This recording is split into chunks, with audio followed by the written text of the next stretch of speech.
Hello दोस्तों, मैं ललित कुमार जाटव। मेरे यूट्यूब चैनल इलेक्ट्रिकल इन्फॉर्मेशन में आपका एक बार फिर से स्वागत है। दोस्तों, आज की इस वीडियो में अपन डिस्कस करने वाले हैं, जो अपनी ट्रांसमिशन लाइन रहती है और वो वायर रहता है, उन पर जो पक्षी बैठे रहते हैं उनको इलेक्ट्रिक शॉक नहीं लगता है, जबकि उसमें इतना ज़्यादा high amount of voltage transmit होता है। तो दोस्तों, उनको इलेक्ट्रिक शॉक ना लगने के क्या क्या कारण है और क्या क्या कंडीशंस होती हैं, इसी टॉपिक पर आज अपन डिस्कस करने वाले हैं। तो चलिए दोस्तों, देर ना करते हुए वीडियो को स्टार्ट करते हैं। जैसा कि दोस्तों अपनी आज की वीडियो का टॉपिक है, जो अपनी ट्रांसमिशन लाइन रहती है उन पे जो पक्षी बैठे रहते हैं उनको इलेक्ट्रिक शॉक क्यों लगता है, जबकि उसमें high amount of voltage transmit होता है।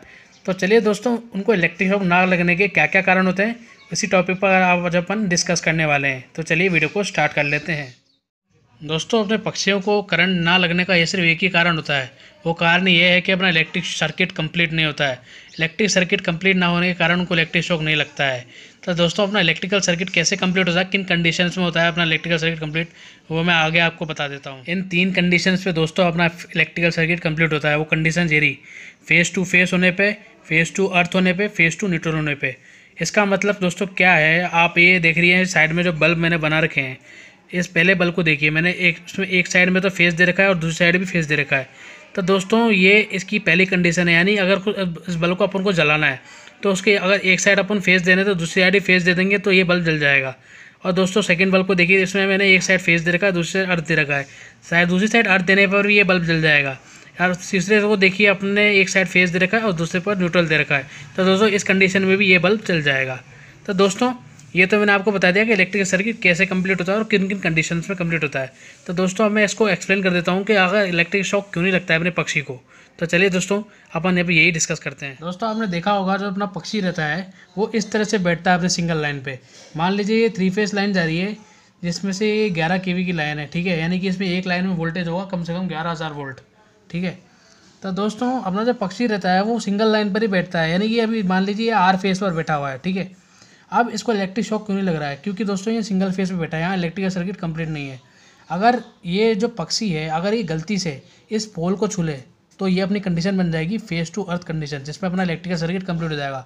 इलेक्ट्रिकल सर्किट कंप्लीट होता है, ये जो पक्षी है बैठा हुआ है यहाँ पे, इसको 11,000 वोल्ट का झटका लगेगा, क्योंकि इसको यहाँ पर अपना क्रिएट होगा पोटेंशियल डिफरेंस। पोटेंशियल डिफरेंस क्या होगा दोस्तों, भी मैं बताता हूँ। सबसे पहले अपन कंडीशंस के बारे में जान लेते हैं, ठीक है। यहाँ पहली कंडीशन आपने बता दी कि ये पक्षी बैठा है, अगर उसने गलती से फेस पे बैठे बैठे अगर इस पोल को छू लिया तो इसको इलेक्ट्रिक शॉक लगने के कारण झटका लग जाएगा और ये मर जाएगा, ठीक है।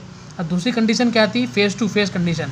अगर गलती से दोस्तों इसका कोई पंख वगैरह अगर दूसरे फेस से जाकर टच हो गया तो भी इसको इलेक्ट्रिक शॉक लग जाएगा और ये पक्षी मर जाएगा, ठीक है। ये दूसरी कंडीशन होगी। और मान लीजिए गलती से यहाँ पे कहीं न्यूट्रल वायर होता है, वैसे ट्रांसमिशन लाइन में न्यूट्रल वायर नहीं होता है अपने, अगर होता भी, अगर गलती से फेस को छूते छूते और न्यूट्रल को छू लेता, यानी मान लीजिए न्यूट्रल का वायर जा रहा है, अगर उसको ये पक्षी छू लेता हो तो यहाँ पर भी इलेक्ट्रिकल सर्किट कंप्लीट हो जाता और उसको इलेक्ट्रिक शॉक लग जाता और ये पक्षी मर जाता अपना।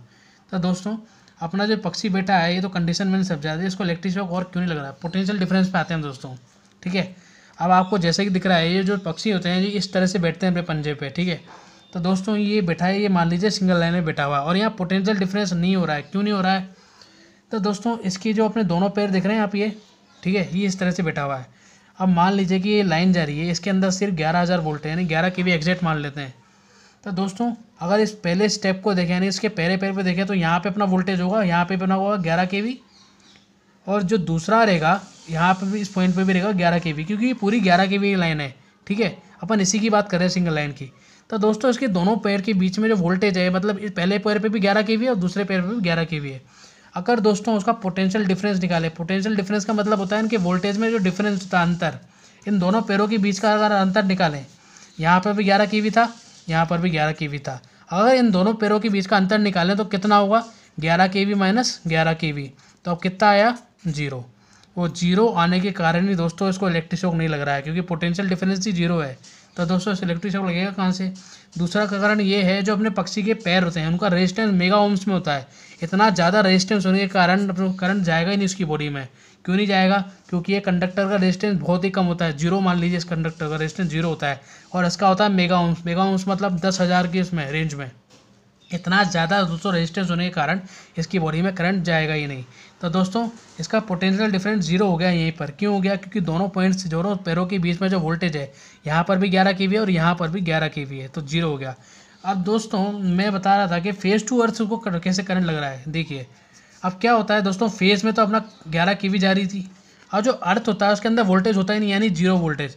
तो यहाँ पे क्या होगा, 11 केवी माइनस जीरो, तो यहाँ पर 11 केवी आ रहा है आंसर, यानी कि इस पक्षी को 11,000 वोल्ट का झटका लगेगा। जबकि दूसरे केस में जहाँ ये सिंगल लाइन में बैठा था, यहाँ पर जीरो हो गया पोटेंशियल डिफरेंस, और यहाँ पे हो गया अपना 11 केवी पोटेंशियल डिफरेंस आ रहा है। इतना ज़्यादा वोल्टेज के कारण दोस्तों तो मर ही जाएगा। तो दोस्तों यहाँ पे जो सिंगल लाइन में बैठा था, तो यहाँ पे अपना पोटेंशियल डिफरेंस जीरो था, और यही कंडीशन दोस्तों अपने अर्थ में होगी, यानी कि यहाँ पर अपना पोटेंशियल डिफरेंस निकालेंगे, अर्थ का तो वोल्टेज हो गया जीरो, और यहाँ पे अपन ने दोनों पैरों का वोल्टेज निकाला, तो अर्थ का वोल्टेज जीरो हो गया। अब न्यूट्रल का निकालेंगे तो क्या होगा, P माइनस एन होगा, यानी P एन एन के कम्बिनेशन में क्या होगा, जब अपने न्यूट्रल का वोल्टेज था वो भी जीरो होता है, तो वहाँ पे भी इसको 11 केवी का ही झटका लगेगा। तो दोस्तों यही इसके कारण होते हैं, कुछ कारण होते हैं जो इसका इलेक्ट्रिक शॉक लगता है, अपना पक्षी होता है उसको इलेक्ट्रिक शॉक किसी कारण से नहीं लगता है। तो दोस्तों यही होगा इसका कारण।